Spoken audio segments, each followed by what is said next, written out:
Buenas noches, bienvenidos a una nueva entrega de Toque Final. Esta es la mejor forma de concluir una semana, lo mejor edificado posible sobre los acontecimientos más importantes del país y del mundo. Esta semana, el juez Leomar Cruz Quesada, de la Oficina Judicial de Servicio de Atención Permanente, pues dispuso un mes de coerción en Najayo contra la señora María Esther Rodríguez Espinal, mejor conocida como Mami Jordan.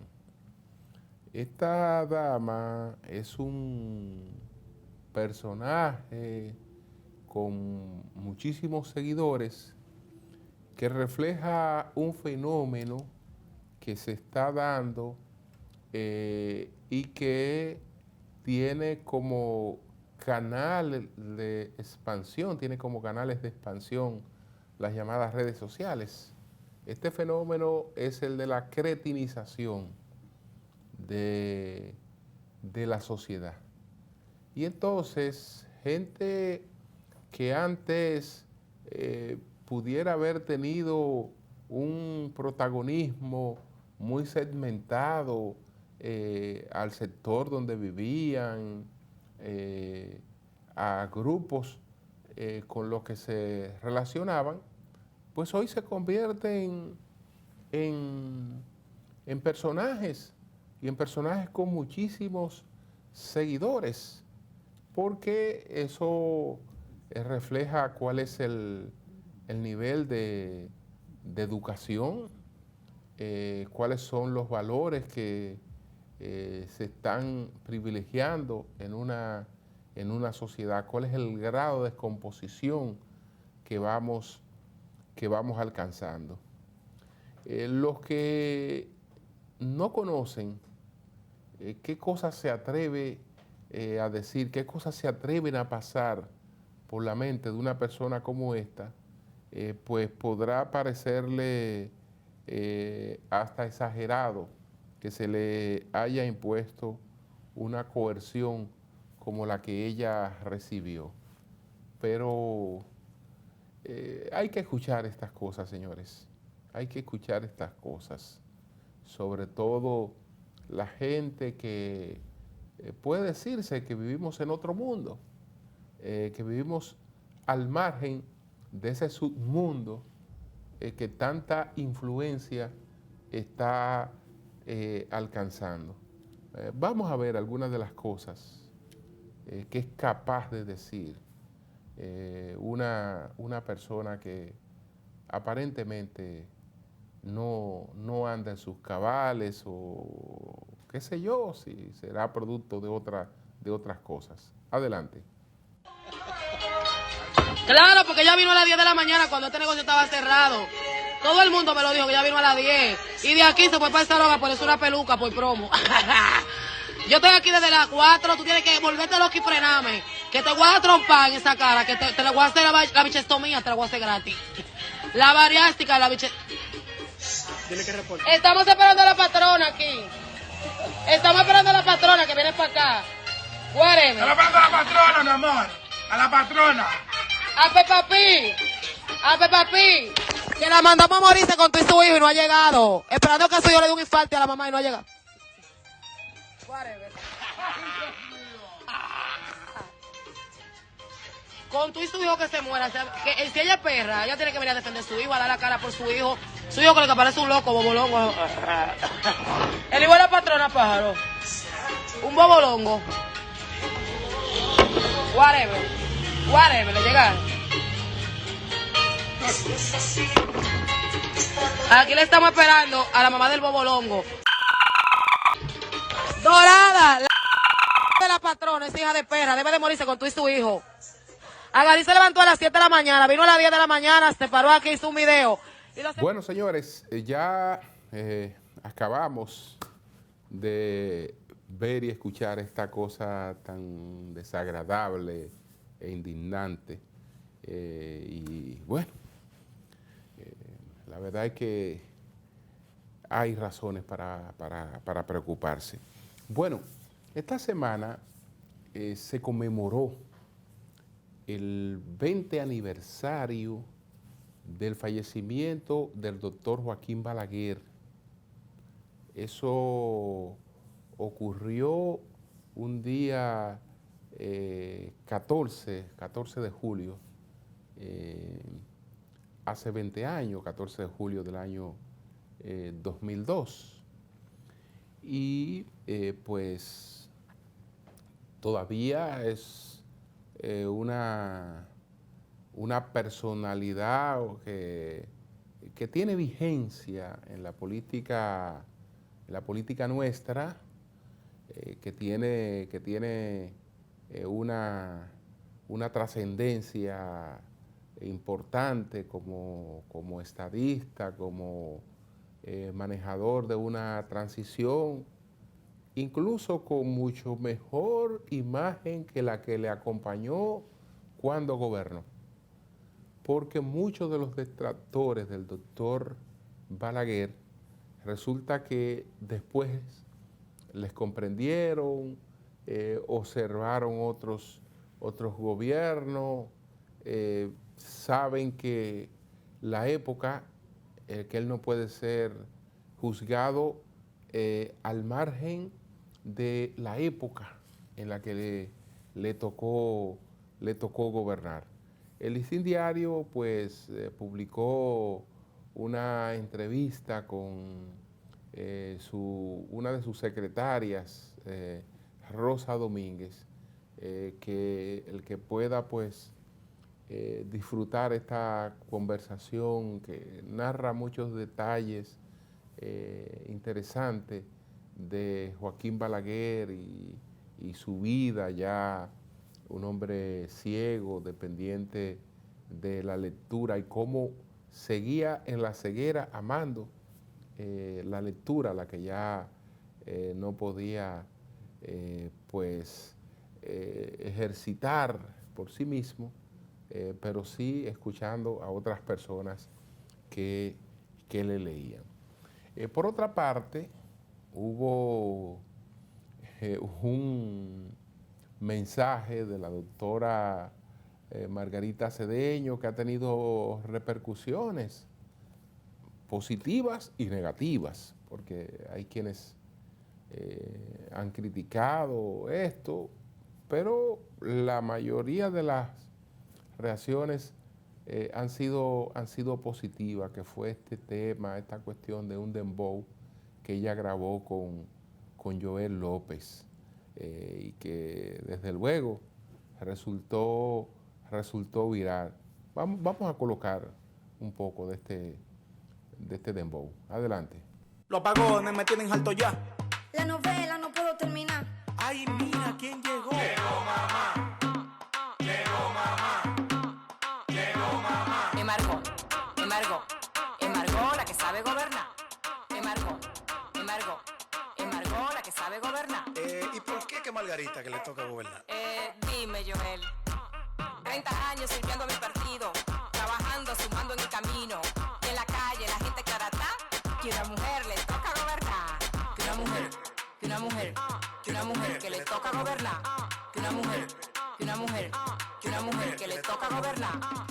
Bueno, señores, la doctora tiene mucha popularidad, es una persona muy conocida, siempre ha tenido buena valoración en las encuestas.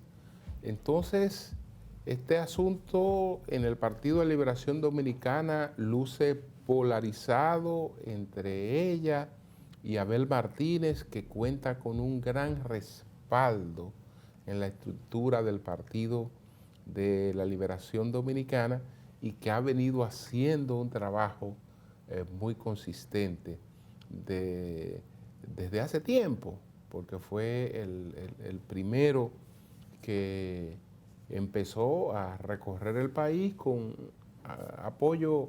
apoyo importante. Entonces, el 6 de octubre hay una cita donde las personas que quieran participar de ellas podrán hacerlo y entonces decidir si entienden que ella, o entienden que Abel, o entienden que Francisco Domínguez Brito, que son los tres que tienen mayores posibilidades. Hay 6 candidatos, está también Karen Ricardo, Marisa Hernández y Luis de León, pero indiscutiblemente que los 3 con mayores posibilidades son Margarita, Abel y Francisco Domínguez Brito. Vamos a ver cuál de ellos resulta pues escogido como el precandidato presidencial del Partido de la Liberación Dominicana. Vamos a hacer nuestra primera pausa comercial. Al regreso, ¿cuáles fueron los 10 temas más importantes de esta semana? Adelante.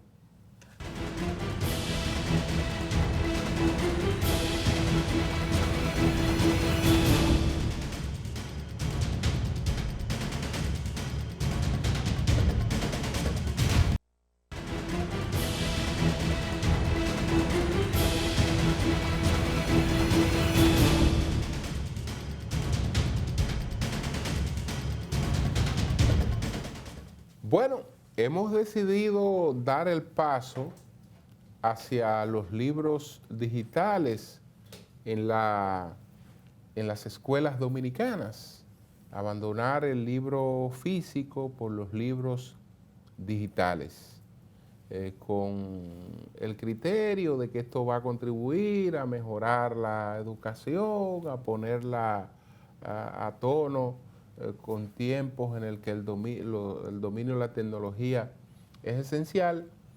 Yo no creo en nada de esto.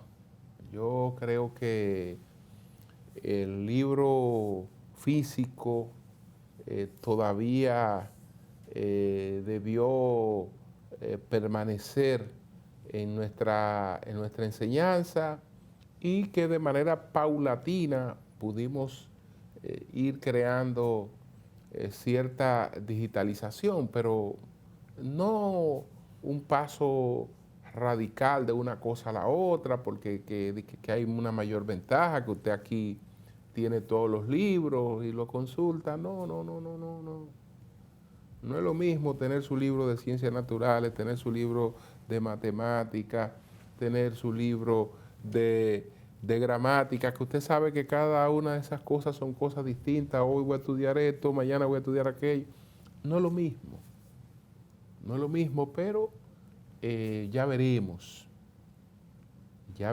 porque no tenemos ni siquiera estudios de lo que ha ocurrido en otras partes del mundo cuando eso se ha aplicado plenamente, pero nosotros en algunas cosas queremos correr demasiado rápido.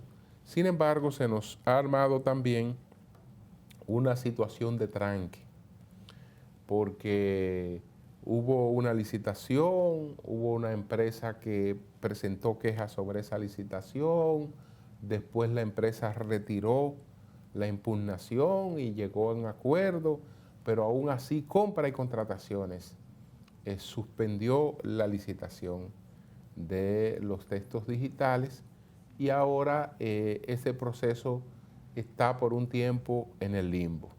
De manera que en cuanto a la programación de educación, no se sabe cuándo habrán libros, ni físicos ni digitales, por esta situación que se ha presentado. Señores, ¿cuáles fueron los 10 temas más importantes de esta semana? Adelante.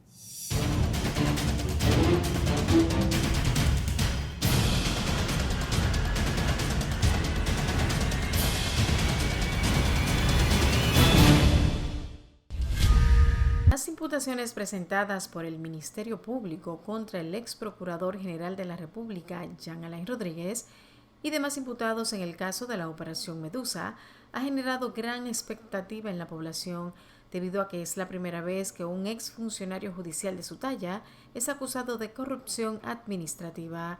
El impacto de las revelaciones contenidas en el expediente Medusa por parte de la Procuraduría Especializada de Persecución de la Corrupción Administrativa PETCA, que consta de un total de 10 partes, desplegadas en 12.275 páginas, expone las maniobras fraudulentas que se desarrollaron por una mafia encabezada por el ex procurador. El Ministerio Público acusa al ex procurador de crear un esquema de corrupción a fin de obligar a los contratistas seleccionados para la construcción del Centro de Corrección y Rehabilitación La Nueva Victoria a comprar materiales a una sola empresa y obtener comisiones. El expediente del caso Medusa, que tiene como principal imputado al exfuncionario, señala que el esquema concluyó con la entrega de más de 12 millones de pesos a la empresa Materiales de Construcción LNB, la cual, según las autoridades, fue empleada por Rodríguez y otros implicados para el cobro de dichas comisiones. El expediente señala las acusaciones contra 63 implicados, personas físicas y jurídicas, en la estafa al Estado a través de la Operación Medusa. En el expediente hablan de un total de 10 empresas que fueron creadas con la finalidad de brindar alimentación a los privados de libertad, estando todas ligadas a familiares y allegados del ex procurador. Asimismo, según el expediente, con la anuencia del ex procurador y los demás funcionarios de la Procuraduría, los acusados entregaban alimentos incompletos, podridos, pestilentes, con gusanos, es decir, no aptos para el consumo humano. También incluía la práctica corrupta de ofrecimiento de sobornos a los encargados de los recintos penitenciarios para que recibieran conforme los alimentos podridos, en mal estado o distintos a los licitados y contratados. Otra de las acusaciones por parte de la PETCA dice que Jean Alain habría declarado una fortuna que no tenía cuando entró como servidor del Estado en el 2012 y se fue proyectando hasta la declaración jurada del 2020, cuando cesó en sus funciones como Procurador General de la República. Esto, según dice el Ministerio Público, con el claro objetivo de evitar la fiscalización y enriquecerse de manera ilícita a costa del patrimonio público. De acuerdo con la Fiscalía, el engranaje de maniobras fraudulentas armado y dirigido por el ex procurador fue tal que llegó hasta el punto de mover millones de pesos para un proyecto presidencial a partir de 2020. El expediente señala que el acusado contrató a la asesora del expresidente de México, Enrique Peña Nieto, la legisladora Alejandra Lagunes, como encargada del mencionado programa, pagándole $2 millones en efectivo. Asimismo, tenía un equipo de books que se dedicaba a vigilar, hostigar, perseguir y atacar a periodistas e influencers a quienes consideraba detractores. En ese mismo orden, la PETCA hace una seria acusación contra Lisandro Macarrulla Tavares, ministro de la Presidencia, que solicitó una licencia esta semana, a quien le atribuye haber acordado un esquema de soborno de un 20% de la obra contratada. En el voluminoso expediente que hay contra los acusados en la Operación Medusa, el Ministerio Público señala que Lisandro José Macarrulla Martínez, mediante la empresa MAC Construcciones SRL, se asoció con servidores de la Procuraduría para desfalcar al Estado con 17 millones de pesos. Esos montos fueron entregados con la finalidad de que la empresa MAC Construcciones SRL lograra la adjudicación del lote número 5 de la cárcel de La Nueva Victoria. El Senado de la República aprobó el pasado martes, en primera lectura, el proyecto de ley ordinaria de extinción de dominio para el decomiso de bienes ilícitos en medio de fuertes debates entre las distintas bancadas de la Cámara Alta. Dicha ley tiene más de 12 años conociéndose en el Congreso Nacional, perimiendo en ese tiempo en ambas cámaras, después de que la semana pasada fuese presentado un informe favorable por una comisión bicameral de 14 senadores y diputados que estudió la pieza por más de un año. El proyecto recibió el voto a favor de 24 de 27 senadores presentes. Solo la bancada PLDista decidió votar por el no. Tanto legisladores del PLD como de la Fuerza del Pueblo se enfrascaron en amplias discusiones contra los congresistas oficialistas que favorecieron la liberación de lectura y la posterior sanción en primera ronda.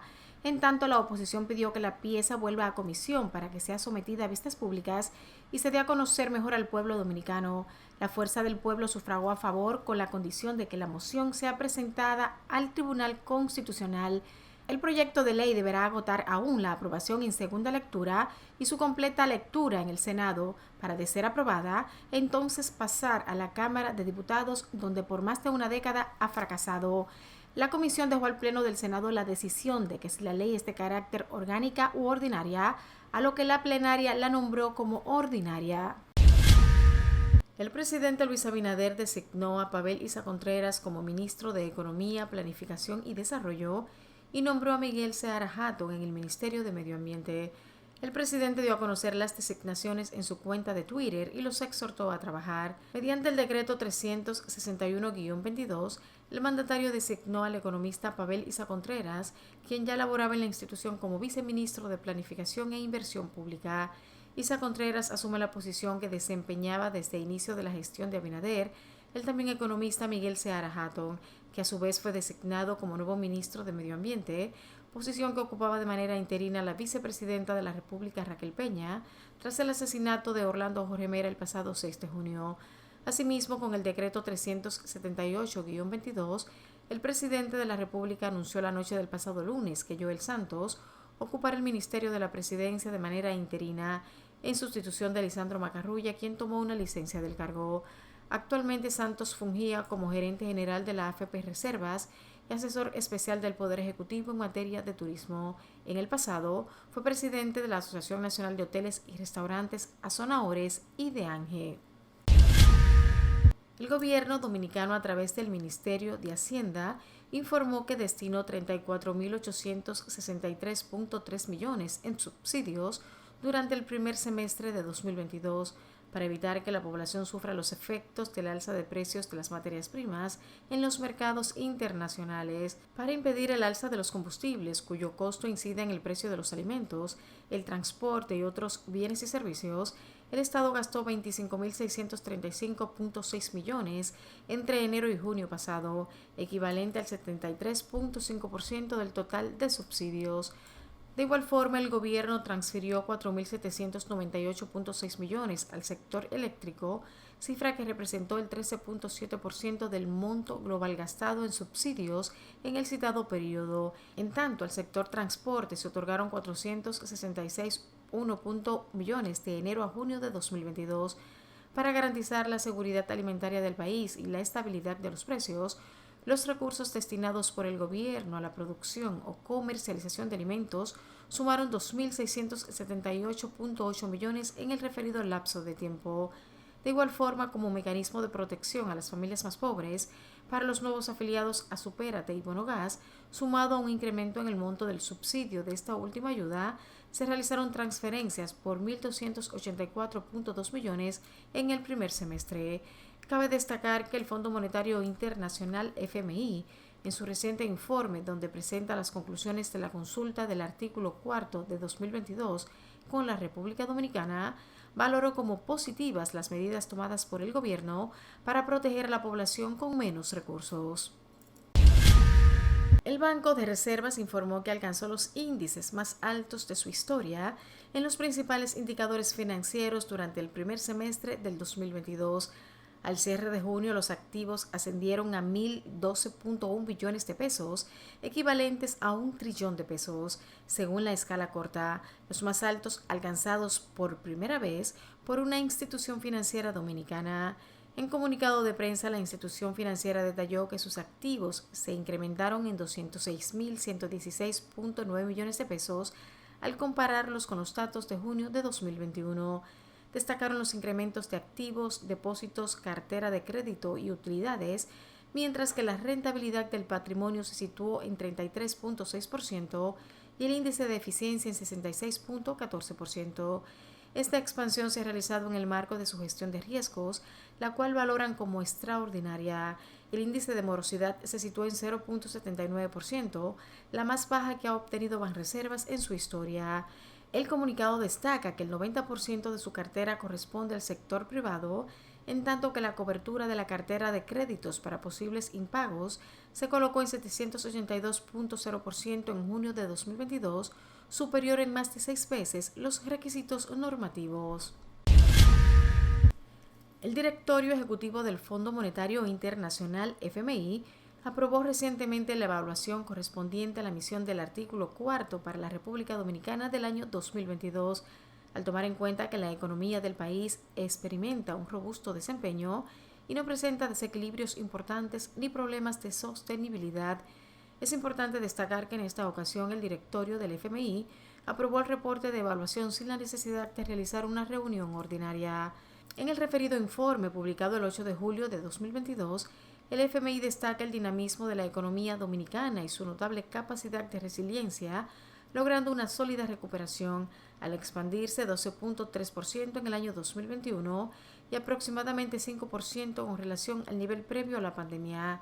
En ese orden, señala que este crecimiento económico contribuyó con un fuerte crecimiento de los empleos. Se resalta en el documento que el buen desempeño de la economía estuvo apoyado en la implementación de políticas adecuadas, una efectiva campaña de vacunación y un proceso bien manejado de reapertura de los sectores productivos. Asimismo, se destaca el notable dinamismo del sector turismo, observándose una recuperación más rápida de lo previsto en la llegada de turistas, la cual ha sobrepasado los niveles previos a la pandemia. En ese sentido, el FMI valoró positivamente el rol de la política monetaria expansiva en contribuir a la recuperación durante 2021 y posteriormente en normalizar las condiciones monetarias para enfrentar las presiones inflacionarias, esperando que la inflación se modere gradualmente hasta converger al rango meta de menos 4%, 1% durante el año 2023.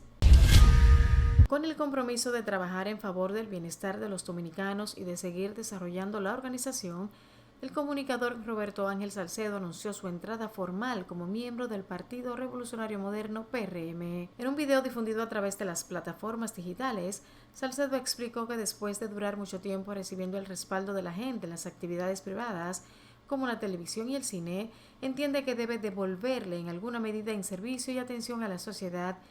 Llega un momento donde después de tanto esfuerzo desde el punto de vista profesional, uno quiere contribuir con una mejora en la calidad de vida de la gente, lograr transformaciones sociales y a través de la política es el vehículo más expedito y funcional, expresó Salcedo. En ese sentido dijo que el PRM le permite nuevas posibilidades de adentrarse a la política honesta, con gente joven y con líderes que coinciden con su pensamiento y compromiso importante de desarrollar el país para beneficio de toda la ciudadanía. En el video participan dándole la bienvenida a Roberto Ángel, José Ignacio Paliza y Carolina Mejía, presidente y secretaria general del partido respectivamente. Momentos de gran tensión se vivió el pasado lunes en el Centro Penitenciario de Corrección y Rehabilitación CCR Anamuya, en Higüey, provincia de la Altagracia, cuando los presos de ese recinto iniciaron un motín en reclamo de que fueran cambiados los agentes penitenciarios que custodian el lugar. Como resultado del motín, un preso resultó muerto y 6 heridos. Estos fueron trasladados al Hospital General y de Especialidades Nuestra Señora de la Altagracia. El fallecido fue identificado como Agustín Fernández, quien presentó heridas de arma de fuego. Durante el altercado, los reclusos secuestraron al agente penitenciario Carlos Mercedes por varias horas y lo despojaron de todas sus pertenencias. El agente fue esposado por los reos y tuvo que manifestar el pedido de los internos, que querían que se acabe el abuso que se está cometiendo con los internos, donde se hacen muchas requisas y le dan palos, indicó el agente. José Alba, un empleado dominicano de 51 años de edad en la bodega Blue Moon Convenient Store Corp, en la calle 139 y avenida Broadway, en el vecindario Hamilton Heights del Alto Manhattan, asesinó en defensa propia al ex convicto afroamericano Austin Simon, de 37 años, cuando la víctima invadió el negocio atacando al trabajador.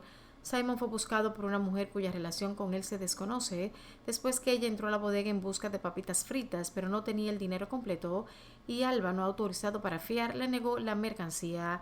Enojada, la mujer salió a la calle y llevó a la bodega a Simon, quien se metió en el área interior del mostrador, donde insultó, amenazó y empujó, agarrando por el cuello a Alba, quien tomó un cuchillo y lo apuñaló en el cuello y el pecho, matándolo. El bodeguero dominicano fue puesto el pasado jueves en libertad bajo fianza, horas después de que un juez bajara la fianza de $250,000 a $50,000. Finalmente, miles de personas tomaron la residencia del presidente de Sri Lanka, Gotabaya Rajapaksa, en la explosión de una revolución popular que culmina meses de protestas contra las autoridades por la devastadora crisis económica que azota la nación. Imágenes de video que comenzaron a circular en las redes sociales muestran la vivienda en llamas. Armados con banderas y pancartas, los manifestantes, enfurecidos por el manejo del presidente Rajapaksa de la peor crisis económica en décadas, forzaron su paso ignorando a las fuerzas de seguridad. El presidente, quien dimitió, es señalado como principal responsable de la mayor crisis desde la independencia del país en 1948. que conjuga una inflación galopante con una grave escasez de combustibles, electricidad y alimentos. La ONU estima que alrededor del 80% de los 22 millones de habitantes se salta comidas. Las protestas de Sri Lanka comenzaron a principios de marzo en medio de una crisis económica como el país no ha conocido en la historia, marcada por subidas inasumibles en los precios del combustible, falta de acceso a los bienes de primera necesidad, cortes en el suministro eléctrico, niveles récord de inflación que podría llegar a una subida del 70% interanual en los próximos meses y una deuda externa acumulada de casi 50.000 millones de euros.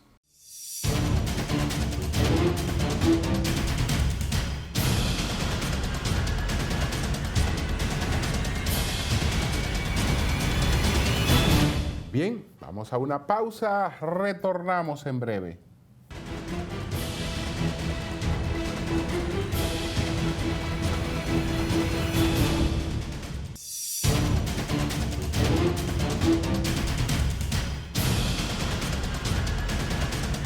Bueno, señores, el escándalo o los escándalos, porque es una cadena de escándalo que está expuesta en ese expediente que el Ministerio Público ha bautizado como Medusa. Yo prefiero llamarle el caso Jean Alain y comparte. Bueno, ese es el plato en todas las conversaciones. Donde quiera que la gente se reúne, sale a relucir el caso Jean Alain. Las cosas que se hacían supuestamente desde la Procuraduría General de la República. Allí hay expuestas cosas que ojalá puedan estar probadas. Y digo que ojalá puedan estar probadas porque sí se cometieron, sí se llevaron a cabo. Lo mejor es que puedan probarse ante la justicia para que no queden impunes.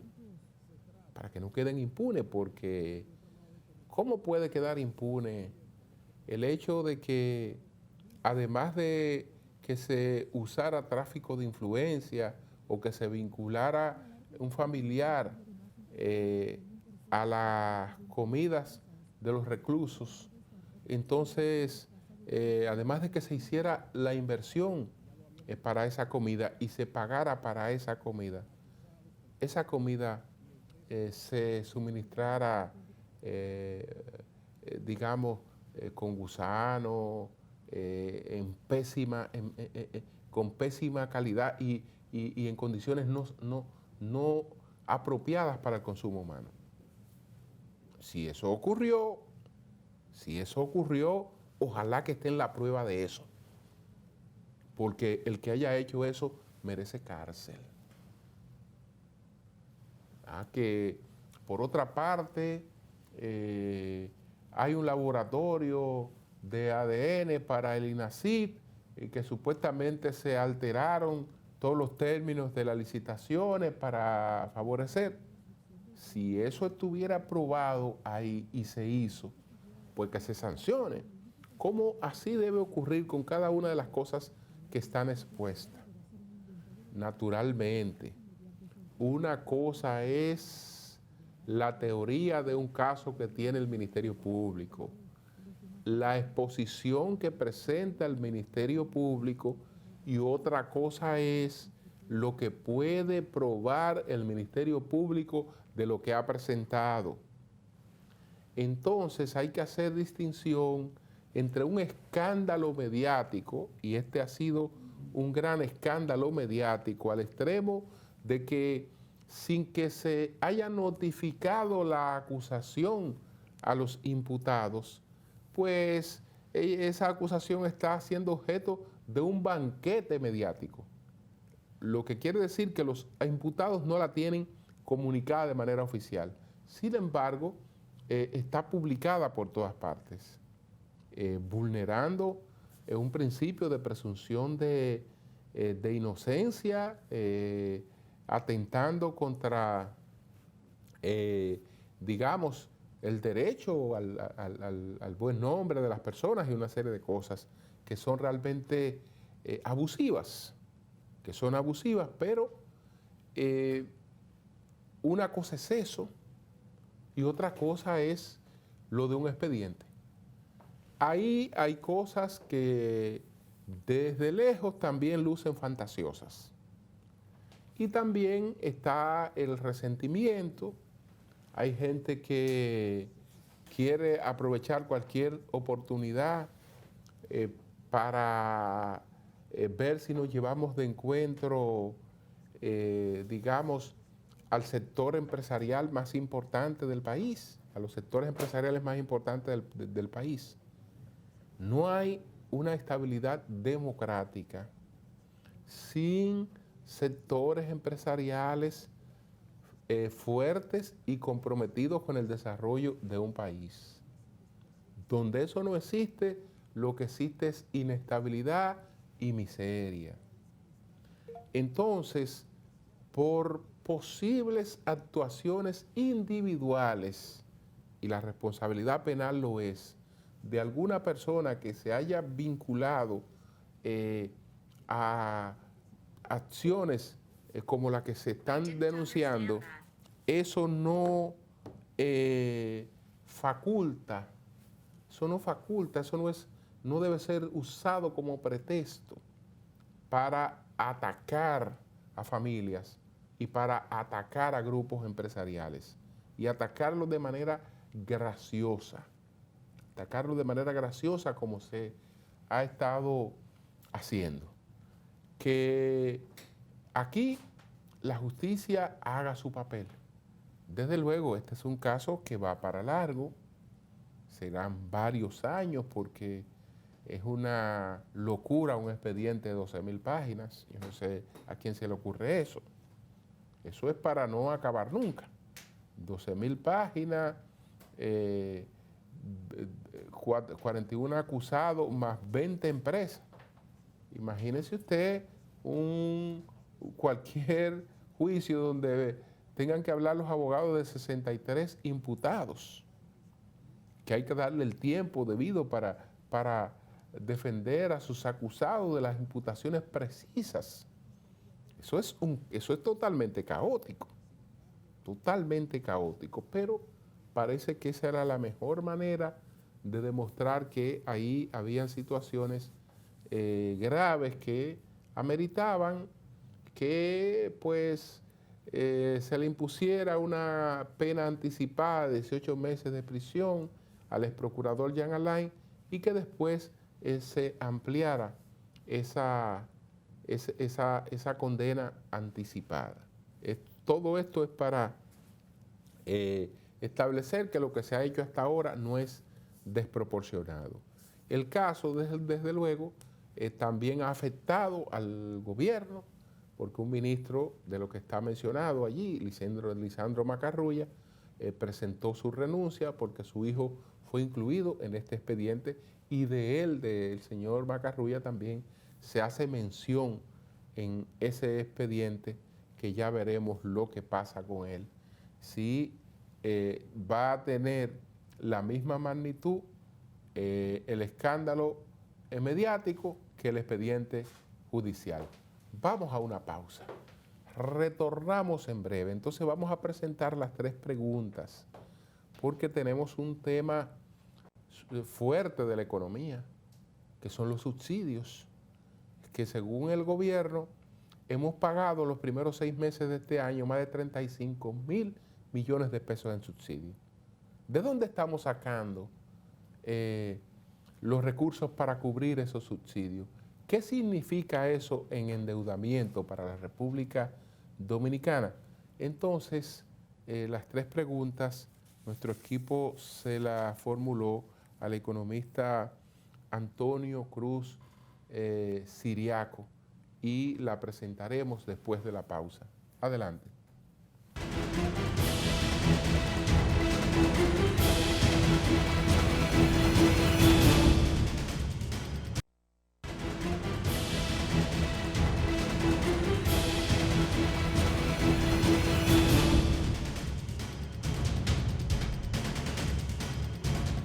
Vamos a presentar de inmediato las 3 preguntas que nuestro equipo formuló esta semana a Antonio Siriaco Cruz, economista.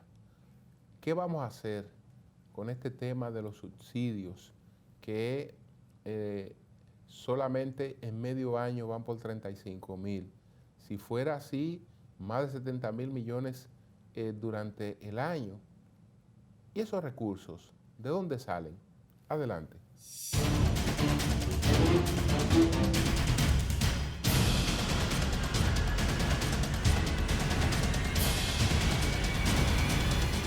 El gobierno dice que ha invertido 35,000 millones en subsidios en el primer semestre del año, sobre todo en combustibles, 73.5%, y en aporte a las sedes, 13.7%. ¿Hasta dónde pueden las finanzas públicas aguantar ese gasto y cómo lo han estado sustentando? El gobierno durante estos primeros 6 meses ha destinado alrededor del 0.6% del Producto Interno Bruto para cubrir los efectos negativos que ha provocado gran parte de la crisis. Subsidios a los combustibles y subsidio obviamente a otros sectores. Sin embargo, entendemos nosotros que esta situación se torna y se puede tornar un tanto peligrosa en la medida que se extiende la guerra, el conflicto bélico Ucrania-Rusia. Para este año, claramente el gobierno ha estado en el presupuesto, en la ejecución presupuestaria, disminuyendo el gasto de capital. El gasto de capital que este año fue se proyectó alrededor de un 13%, sin embargo, en la última ejecución presupuestaria, esto representa 8.5%. De manera que estos recursos que el gobierno ha estado destinando para los subsidios, claramente han sido recursos que no estaban presupuestados y que han afectado otros renglones y otras partidas del presupuesto. En ese sentido entendemos nosotros que si esto se prolonga un poquito más, claramente que el gobierno tendrá dificultades y posiblemente tendrá que hacer un presupuesto complementario y aumentar el déficit que se trazó este año de alrededor de un 3%. Imposibilitados de discutir una reforma fiscal en un panorama de alzas de precios y mejoría de los ingresos personales, ¿de qué opciones puede disponer el gobierno para compensar los recursos que destina a los subsidios? Hay 2 opciones que el gobierno claramente en este contexto de restricción tiene. En primer lugar, aumentar el déficit del sector público, es decir, tratar de partidas que estaban presupuestadas y que en cierta manera no se van a cumplir, como es el caso de la restricción en el gasto de capital, pero también incrementar el déficit. Eso significa mayor nivel de endeudamiento. Esos son 2 mecanismos que el gobierno no tiene más opciones ante la imposibilidad claramente de hacer una reforma fiscal. Esas opciones son las que están en el tapete.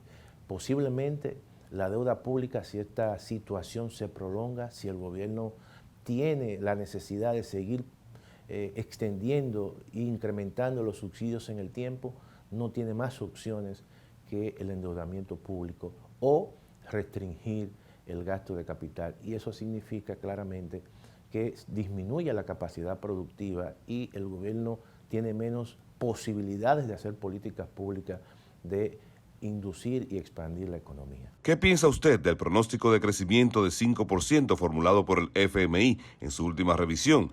¿Y cuál podría ser el impacto para la República Dominicana de la devaluación del euro frente al dólar?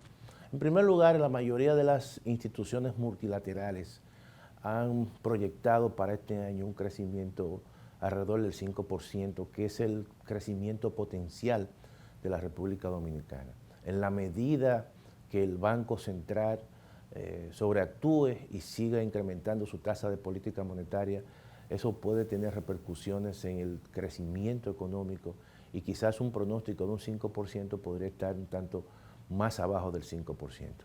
Pero también hay que tomar en consideración que hay una especie de fortalecimiento del dólar con respecto al euro o un debilitamiento del euro con respecto al dólar. Eso claramente afecta la entrada de turistas que podrían venir desde Europa. Eso encarece todo el coste, por ejemplo, para los europeos para hacer viajes, para comprar, porque claramente hay un proceso de de depreciación de su moneda con respecto al dólar. Y eso desfavorece a los ciudadanos europeos y básicamente a aquellos que salen fuera del país. Por lo tanto, esto puede tener una repercusión en el turismo que viene desde Europa hacia la República Dominicana, porque le encarece todo los pasajes, todo el coste básicamente de salir, de importar, y esto podría tener un efecto hacia la República Dominicana, básicamente de esos turistas que usan el euro como una moneda de reservas y como una moneda de uso común para sus transacciones.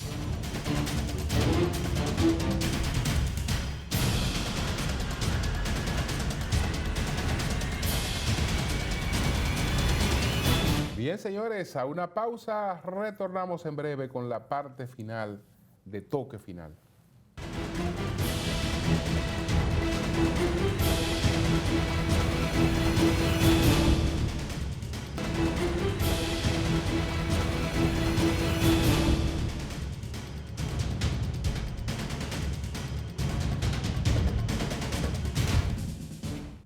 Bueno, señores, hay un liderazgo al que tenemos que tratar de renunciar, cambiando ese panorama.